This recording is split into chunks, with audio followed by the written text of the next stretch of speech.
देखिए, कभी भी कोई बड़ी दुर्घटना होती है तो हम देखते हैं सरकार के बड़े बड़े नेता अलग अलग पद पे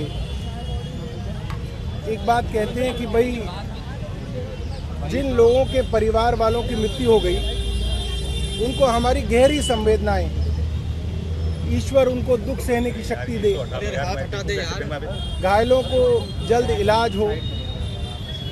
मगर ये बातें सिर्फ ट्विटर पे और व्हाट्सएप पे और फेसबुक पे लिखने के लिए ना हो।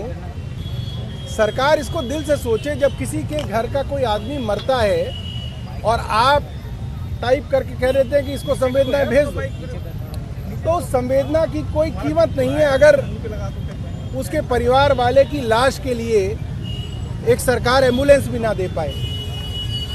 एक दिल्ली का सबसे बड़ा अस्पताल जिस पे देश के गृह मंत्री आए और बोले सब ठीक चल रहा है, मुख्यमंत्री आई बोली सब ठीक चल रहा है, और जिनके गरीब लोगों के परिवार के लोग मारे गए, जिसको बेचारे को फोन आया और वो भागा भागा आ गया यहाँ पे, ना उसने पर्स देखा, ना मोबाइल देखा, ना उसने पैसा देखा, वो भाग के आ गया यहाँ पे, और उसको ये बोला जाए भाई साहब लाश तो पड़ी है आपकी, एम्बुलेंस का इंतजाम कर लो। इस सरकार के पास एम्बुलेंस नहीं है। वो सरकार जो तालिबान को एम्बुलेंस दे सकती है, वो सरकार अगर उन लोगों को भी एम्बुलेंस नहीं दे सकती जो जिनके शरीर को घर ले जाना हो, तो ये बड़ा दुखदाई है, बहुत गलत है। और मुझे लगता है कि सरकार को इसके बारे में चिंता करनी चाहिए। हमने अंदर भी बोला है कि कम से कम जो लोग अब इंजर्ड हैं उनको अगर आप यहाँ से छोड़ेंगे तो उनको एम्बुलेंस कम से कम दे दीजिएगा। और ऐसा नहीं है एम्बुलेंस की कमी है, सरकार के पास बहुत एम्बुलेंस है। जब मंत्री मुख्यमंत्री जाते हैं तो अच्छे साथ साथ एम्बुलेंस चलती है।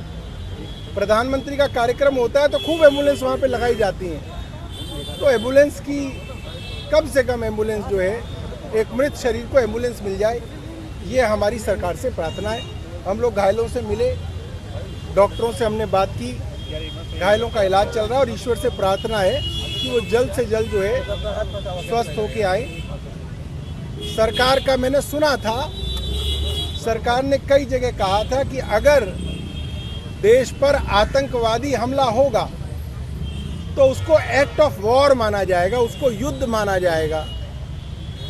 मगर ये पहला देश है जहाँ पे युद्ध हो रहा है, मगर प्रधानमंत्री जी विदेश यात्रा पे सुबह निकल गए हैं। ये भी मुझे लगता है दुनिया में पहला ऐसा जो है वाकया होगा।